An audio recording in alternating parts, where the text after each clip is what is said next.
Hi friends, welcome to Velavan Multi-Blog YouTube channel. நம்ம போன வீடியோல வந்து SWP டிரான்சாக்ஷனை பத்தி பார்த்தோம்.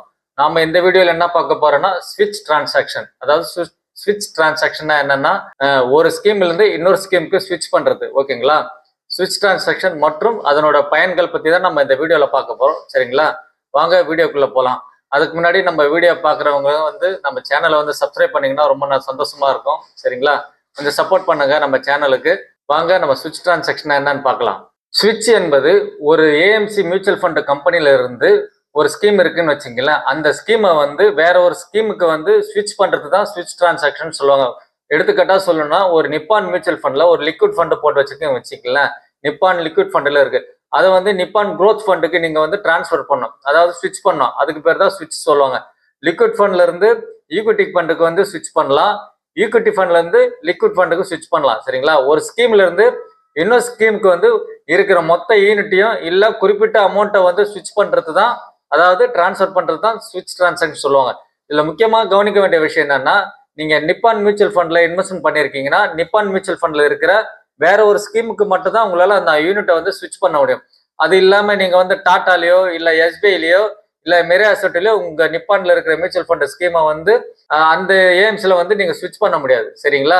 நீங்க எந்த ஏஎம்ஸ்ல இன்வெஸ்ட் பண்ணிருக்கீங்களோ அந்த ஏஎம்ஸ்ல இருக்கிற ஸ்கீமுக்கு மட்டும் தான் ஸ்விட்ச் பண்ண முடியும் உங்களால. ஓகேங்களா? இப்ப நீங்க ஒரு ஸ்விட்ச் டிரான்சாக்ஷன் பண்ணிட்டீங்கன்னா அது எப்படி நடக்கும்னா, நீங்க வந்து லிக்விட்ல இருந்து ஈக்விட்டி ஃபண்டுக்கு ஸ்விட்ச் பண்ணிட்டீங்கன்னு வச்சுங்களேன். லிக்விட்ல இருந்து அந்த யூனிட்டை வித்துட்டு தான் ஈக்விட்டி ஃபண்டை வந்து வாங்குவாங்க. சரிங்களா? இதுவும் ஒரு ரிடம்ஷன் மாதிரி தான் கணக்கு வைப்பாங்க. அதாவது லிக்விட்ல வித்துட்டு ஈக்விட்டியில வந்து வாங்குவாங்க. சரிங்களா? இப்படிதான் ஸ்விட்ச் டிரான்சாக்ஷன் நடக்குது. இந்த ஸ்விட்ச் டிரான்சாக்ஷன் எப்பெல்லாம் நம்மளுக்கு தேவைப்படும்னா, நம்ம எப்பெல்லாம் அதை யூஸ் பண்ணலாம்னா, சப்போஸ் வந்து ஷேர் மார்க்கெட் வந்து உச்சத்துல இருக்கும் போது சடனா கீழே விழுறதுக்கு வாய்ப்பு இருக்கு. அதே அந்த உச்சத்துல இருக்கும்போது உங்களோட போர்ட்ஃபோலியோ ரிப்போர்ட் கூட உங்களோட இன்வெஸ்ட்மெண்ட் வேல்யூ கூட அதிகமா இருக்கும். அப்போ உங்களுக்கு பயமா இருந்தா நீங்க என்ன பண்ணலாம்னா, இந்த எல்லா அமௌண்ட்டையும் வந்து டெப்ட் ஃபண்டு இல்லைன்னா லிக்விட் ஃபண்டுக்கு வந்து நீங்க ஸ்விட்ச் பண்ணி வச்சுக்கலாம். இப்படி ஒரு வாட்டி தேவைப்படுது. இன்னொன்று வந்து நீங்க ஆல்ரெடி போட்டிருக்க ஸ்கீம் வந்து சரியா பர்ஃபார்மன்ஸ் பண்ணலாம், அதாவது நல்ல ரிட்டர்ன் கொடுக்கலன்னா அப்போ நீங்க வந்து உங்க கம்பெனில இருக்கிற வேற ஒரு ஸ்கீமுக்கு நல்லா பர்ஃபார்மன்ஸ் கொடுக்குற ஸ்கீமுக்கு வந்து நீங்க ஸ்விட்ச் பண்ணிக்கலாம். சரிங்களா? அதாவது சரியா பர்ஃபார்மன்ஸ் பண்ணாத ஸ்கீம்ல இருந்து இன்னும் நல்லா பண்ற பர்ஃபார்மன்ஸ் ஸ்கீமுக்கு வந்து நீங்க ஸ்விட்ச் பண்ணி வச்சுக்கலாம். இப்படியும் ஸ்விட்ச் பண்ணலாம். அப்புறம் ரெகுலர் பிளான், அதாவது டிஸ்ட்ரிபியூட்டர் மூலியமா நீங்க இன்வெஸ்ட் பண்ணிருக்கீங்களா, ரெகுலர் பிளான் சொல்லுவாங்க. அதுல இருந்து டைரக்ட் பிளான், டைரக்டா ஏஎம்சில போயிட்டு இன்வெஸ்ட் பண்றது. ரெகுலர்ல இருந்து டைரக்டுக்கு ஸ்விட்ச் பண்றது கூட இந்த ஸ்விட்ச் டிரான்சாக்ஷன் வந்து உங்களுக்கு வந்து பயன்படுது. சரிங்களா? மேலும் நீங்க ஸ்விட்ச் டிரான்சாக்ஷன்ல கவனிக்க வேண்டிய முக்கியமான விஷயம் என்னன்னா, நீங்க வந்து ஒரு இன்வெஸ்ட்மெண்ட்ல வந்து 1 lakh இன்வெஸ்ட் பண்றீங்கன்னு வச்சுங்களேன். நீங்க வந்து அது 1 year கூட கம்ப்ளீட் ஆகல அந்த டிரான்சாக்ஷன். அப்போ வந்து நீங்க ஸ்விட்ச் பண்ணீங்கன்னா நீங்க ஸ்விட்ச் பண்ற டிரான்சாக்ஷனுக்கு 1% வந்து எக்ஸிட் லோட் பிடிப்பாங்க. 1 year கம்ப்ளீட், நீங்க இன்வெஸ்ட் பண்ண அமௌண்ட் 1 year கம்ப்ளீட் ஆயிடுச்சுன்னா நீங்க அப்போ ஸ்விட்ச் பண்ணிக்கலாம் தாராளமா. எந்த எக்ஸிட் லோடும் பிடிக்க மாட்டாங்க. சரிங்களா? 1 yearக்கு முன்னாடி எந்த டிரான்சாக்ஷன் பண்ணாலும் 1% வந்து எக்ஸிட் லோட் பிடிப்பாங்க. சரிங்களா? இந்த எக்ஸிட் லோட் வந்து நீங்க கண்டிப்பா கவனிக்கணும். அப்புறம் நான் ஏற்கனவே சொன்ன மாதிரி இந்த ஸ்விட்ச் வந்து ரிடம்ஷன் டிரான்சாக்ஷன் மாதிரி கன்சிடர் பண்ணுவாங்கன்றதுனால நீங்க அந்த ஸ்விட்ச் பண்ணும்போது உங்களுக்கு கேபிட்டல் கெயின் டாக்ஸ்க்கு வரது கூட வாய்ப்பு இருக்கு. சரி, நீங்க அதையும் கவனிச்சு நீங்க வந்து ஸ்விட்ச் டிரான்சாக்ஷன் பண்ணணும். சரிங்களா?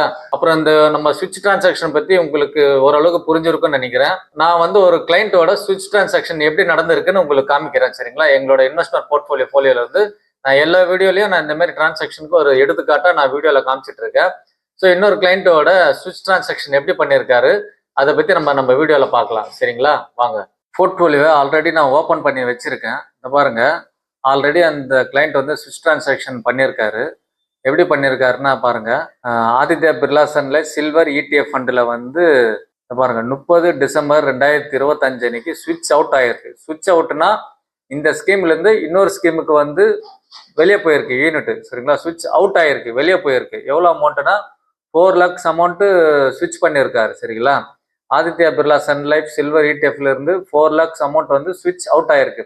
அது எந்த ஸ்கீமுக்கு அவுட் ஆயிருக்கு நம்ம பார்க்கலாம். இப்போ இந்த பாருங்க, Aditya Birla Sun life gold fund. இப்போ current Aditya Birla Sun life gold ஃபண்டில் ஸ்விட்ச் இன் ஆயிருக்கு. இந்த பாருங்க, ஸ்விட்ச் இன்னு.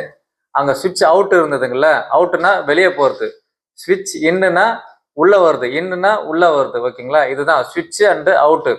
ஸோ சில்வர் இடிஎஃப் ஃபண்டில் இருந்து Aditya Birla Sun life gold ஃபண்டில் தான் ஸ்விட்ச் பண்ணியிருக்காரு. ஏன்னா இப்போ சில்வர் வந்து கொஞ்சம் ரிஸ்கா இருக்கிறதுனால, கோல்டு இப்போ ரேட் அதிகமாகிறதுனால கோல்டு ஃபண்டில் அவர் இன்வெஸ்ட் பண்ணியிருக்காரு. சரிங்களா? இப்போ கரண்ட் சுச்சுவேஷனுக்கு ஏற்ற மாதிரி அவர் வந்து ஸ்விட்ச் பண்ணியிருக்காரு. சில்வர் ரிஸ்காக இருக்கிறதுனால கோல்டு இப்போ நல்லா க்ரோத் ஆகிட்டு போகிறதுனால அவர் வந்து சில்வர்லேருந்து கோல்டுக்கு ஸ்விட்ச் பண்ணிட்டாரு. ஸோ அங்கே ஸ்விட்ச் அவுட் ஆயிருக்கு, இங்கே ஸ்விட்ச் இன் ஆயிருக்கு. இதுதான் ஸ்விட்ச் டிரான்சாக்ஷன். இப்படி தான் இருக்கும் ஸ்விட்ச் டிரான்சாக்ஷன். ஓகேங்களா? புரிஞ்சுதுங்களா? இது வரைக்கும் ஸ்விட்ச் டிரான்சாக்ஷன்லாம் உங்களுக்கு ஓரளவுக்கு ஐடியா கிடைச்சிருக்கும்னு நினைக்கிறேன். சரிங்களா? நம்ம அடுத்த வீடியோவில் வேற ஒரு டிரான்சாக்ஷன் பற்றி பார்க்கலாம். அதுக்கு முன்னாடி நம்ம சேனலை வந்து கொஞ்சம் சப்போர்ட் பண்ணீங்கன்னா நல்லா இருக்கும். வியூஸ் பார்க்குறவங்க எல்லாம் கொஞ்சம் நம்ம சேனலை சப்ஸ்கிரைப் பண்ணிட்டு பாருங்க. எனக்கு மேலும் இது மேலே வீடியோ போடுறதுக்கு கொஞ்சம் சப்போர்ட்டாக இருக்கும், எனக்கும் கொஞ்சம் மோட்டிவேட்டாக இருக்கும். ஏன்னா கொஞ்சம் கஷ்டப்பட்டு தான் இந்த வீடியோலாம் நம்ம போடுறோம். சரிங்களா? நம்ம சேனலை பார்த்த வியூவர்ஸ்க்கு வந்து ரொம்ப நன்றி. தேங்க்ஸ்.